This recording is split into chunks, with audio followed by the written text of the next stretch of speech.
अभी हम चर्चा कर रहे हैं सीएए नागरिकता संशोधन कानून पर। अभी ऐतिहासिक फैसला हुआ है और इस फैसले को लेकर देश में कहीं सराहना तो कहीं इस पर आपत्ति जताई जा रही है। हालांकि क्या मामला है, इसे लेकर हमारे बीच कई लोग बैठे हैं और हम जानना चाहते हैं कि आखिर सीएए लाया गया है नागरिकता संशोधन कानून, इसे लेकर क्या कहेंगे जी। सर्वप्रथम तो सारे श्रोतागण एवं दर्शकों को इस चैनल के माध्यम से मेरा प्रणाम। सीएए नागरिकता संशोधन अधिनियम बहुत ही काबिले तारीफ करने योग्य है, लेकिन यह और पहले होना चाहिए था। यह नियम लागू पूरे देश में पहले होना चाहिए था, लेकिन ठीक है, देर हुआ लेकिन दुरुस्त। लेकिन इसमें कुछ कमियां पहले इसलिए नहीं हुआ था कि काफी विवाद हुआ था, काफी विरोध हुआ था। तो वो तो विरोध आज भी है, इसलिए कि इसमें कुछ कमियां भी नजर आने लगी है। स्पष्ट रूप से देखने पर, इस पर विचार करने पर कमियां भी प्रत्यक्ष रूप में देखने को मिली है। जैसे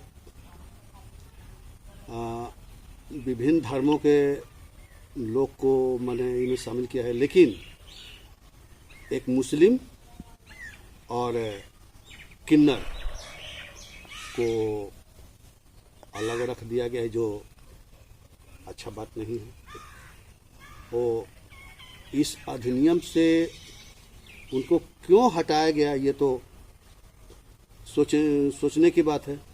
इतना ही नहीं, इस दूसरी कमियां है कि केवल पाकिस्तान, अफगानिस्तान और बांग्लादेश में रह रहे ही लोगों को दर्जा दिया गया है।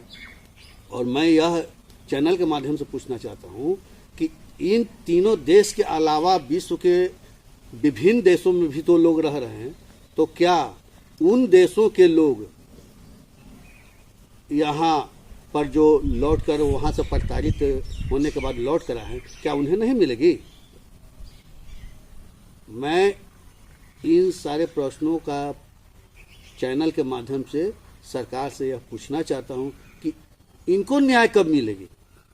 चलिए ठीक है, यहाँ पर देख लीजिए हमारे बीच जयप्रकाश जी हैं। इनका कहना है कि कहीं ना कहीं इसमें विसंगतियां हैं। कई चीज को मुस्लिम को छोड़ा गया है, किन्नर को छोड़ा गया है, इन्होंने इस बात को कहा है।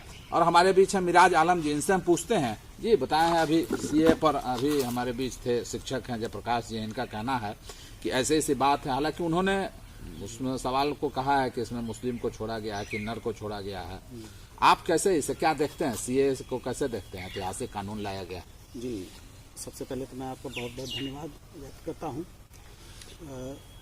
सीए तो वो कानून जो भी लाया गया, तो चलिए ठीक है, बहुत अच्छा है, और पहले चाहिए था। हालांकि वो 5 साल उनकी सरकार रही, 2019 में इसको लाने की बात हो रही थी, तो इस पर विवाद भी हुआ था। चाहिए तो था कि बहुत पहले इसको ले आते और ले आकर के इसमें जो भी त्रुटियां थी उसको दूर कर करके उसको और खूबसूरत ढंग से पेश कर देते, अच्छा होता। लेकिन अभी आज के दौर में जब इलेक्शन बहुत सर पे आ खड़ा हुआ है, तो ये जो टाइम जो उन्होंने सिलेक्शन किया है, ये थोड़ा सा अटपटा है। क्या क्या त्रुटियां आपको दिख रही हैं इसमें त्रुटियां तो बहुत सारी है। जैसे मास्टर साहब ने बहुत अच्छे से इसको संदर्भित भी किया है कि त्रुटियां हैं, जैसे कि अब मान लीजिए कि भारत, पाकिस्तान, बांग्लादेश और अफगानिस्तान, इन देशों के लोग, इन देशों के अलावा भी बहुत सारे लोग 2014 से पहले रह रहे हैं यहाँ ऑलरेडी। जैसे इजराइल के लोग बहुत सारे रह रहे हैं कलकत्ता में और भी कहीं। तो वो लोग भी तो चाहेंगे कि उन लोग को भी मिल जाता है यहाँ पर, क्योंकि उनसे वहाँ से मान लीजिए कोई सताए हुए हैं या फिर नहीं रहना चाहते, तो उन लोगों को तो मिलना चाहिए। तो उन लोगों के साथ कोई नाइंसाफ़ी है। और साथ ही साथ जैसे उन्होंने कहा कि मुस्लिम समाज को अलग कर दिया गया, तो ये नहीं हो, भेदभावपूर्ण नीति नहीं अपनानी चाहिए। हालांकि कई लोगों ने इसे विभाजन का तर्क बताया कि विभाजन के समय इस तरह की बातें रही होंगी, हिंदू मुस्लिम वाली जो बात हो रही है, तो क्या उसको आप किस नज़रिए से देखते हैं? जी, देखिए कुछ ये अभी इसको लागू करने का इलेक्शन के प्रोस्पेक्ट से अगर देखें तो हमको लगता है कि कुछ ऐसा चाहते हैं।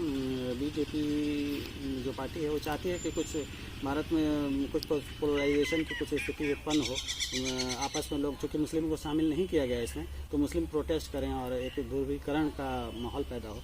तो शायद इसी तरफ इस तरह का कुछ करने का उनका इरादा होगा, लेकिन इसमें सफलता मिलेगी नहीं। मैंने ये लगता है कि जो सीए लाया गया है कहीं ना कहीं ये चुनावी जो है स्टंट आप जिसे बता रहे हैं। जी, अभी तो फिलहाल चुनावी स्टंट ही बिल्कुल लगता है, इसलिए कि अगर उनको अगर वाकई में लागू करना था तो बहुत पहले भी कर सकते थे और बहुत आराम से कर लेते, क्योंकि उन्हीं की सरकार है, सब कुछ बीजेपी के हाथ में था। देखिए हमारे बीच है मिराज आलम, जिनका कहना है कहीं ना कहीं ये चुनावी स्टंट है, कई तरह के त्रुटियां हैं। जी प्रकाश जी, यहाँ पर अभी बात हो रही थी, मिराज आलम जी कह रहे हैं कहीं ना कहीं चुनावी स्टंट है और लोकसभा चुनाव के पहले लाया गया है, कई त्रुटियां हैं, क्या कहेंगे, क्या चुनावी स्टंट? ये बात बिल्कुल सही है। अच्छा, इसलिए कि जब यह संशोधन अधिनियम जो है, ये तो पहले भी हम बोले कि यह ऐन मौके चुनाव, जबकि इसी महीने में अंतिम या अप्रैल में हो, चाहे जो भी चुनाव आयोग का तिथि अपना घोषित करे, तो यह संशोधन पूरी तरह से तैयार किया गया है कि चुनाव के समय जब हम यह नियम लागू करेंगे तो कम से कम इन लोगों का वोट हमें मिल जाएगा। तो पूरी तरह से यह चुनावी इसमें चुनाव का जो गंध है पूरी तरह से क्या लगता है कि वैसे लोग जो बाहर से आए हैं लोग, उन्हें नागरिकता मिलेगी, और जिस तरह की आप बात कर रहे हैं, तो क्या वैसे लोग सब लोग वोट उन्हीं को देंगे? देखिए अभी तो तत्काल में जैसे दूसरे देश में पूरी तरह से प्रताड़ित हो रहा है और अचानक कोई सहायता प्रदान करता हो तो उसके प्रति आदमी का हमदर्दी अपने आप जग जाता है। तो अभी फिलहाल इसी के ख्याल से भारत सरकार ने यह हथकंडा अपनाया है कि कम से कम चुनाव में, ठीक है पूरा नहीं, लेकिन 50% तो हमको ऐसा लग रहा है कि उन्हें लाभ तो मिल जाएगा। चलिए देख लीजिए, हमारे बीच थे जयप्रकाश जी, इनका कहना है कि किसी न किसी तरह जो ये इस तरह का सीए लाया गया है और जिसे ऐतिहासिक बताया जा रहा है, लेकिन ये पूरी तरह से चुनावी जो है स्टंट है इसे, और इसको लाभ लेने के लिए इस वक्त लाया गया है। हालांकि इससे पहले भी लाया जा सकता था, लेकिन कई तरह की विरोध थी पहले, हो सकता है इस विरोध की वजह से नहीं लाया गया हो, विरोधाभास था। जी मिराज आलम जी, अभी बताया जा रहा था हमारे शिक्षक जो हैं जयप्रकाश जी के द्वारा कि ये चुनावी स्टंट है पूरी तरह से, और कहीं ना कहीं इसका लाभ लेने के लिए वैसे लोग जिसे सहायता प्रदान किया जाएगा, तो काफी विरोधाभास भी था, हो सकता है इस वजह से नहीं लाया गया होगा। लेकिन आप क्या कहेंगे इसे? जी बिल्कुल, मैं मास्टर साहब की बातों से बिल्कुल सहमत हूँ और बिल्कुल सही बात है कि जब उन्हें नागरिकता दी जाएगी तो जाहिर सी बात है कि जो नागरिकता दे रहा है, जो पार्टी दे रहा है, तो उसका सपोर्ट तो वो करेंगे ही, तो कहीं ना कहीं उनके वोट में तो इजाफा होगा ही। और दूसरी बात है वो इजाफा, अब कितना लोग हैं, कितना लोग, वो तो बहुत कम परसेंटेज होगा, लेकिन मेन जो उनका मकसद है, इसको एक क्या बोलते हैं, एक मतलब अपने तर्कश में रखा हुआ एक वो वाण था, जिसको वो समय आने पर वो उसका इस्तेमाल करना चाहते थे, और उन्होंने वो समय आ गया, लोकसभा का चुनाव अभी है सर पे, और उन्होंने उसको जो है कि चला दिया है। देखना यह है कि कितना कारगर होता है ये तीर।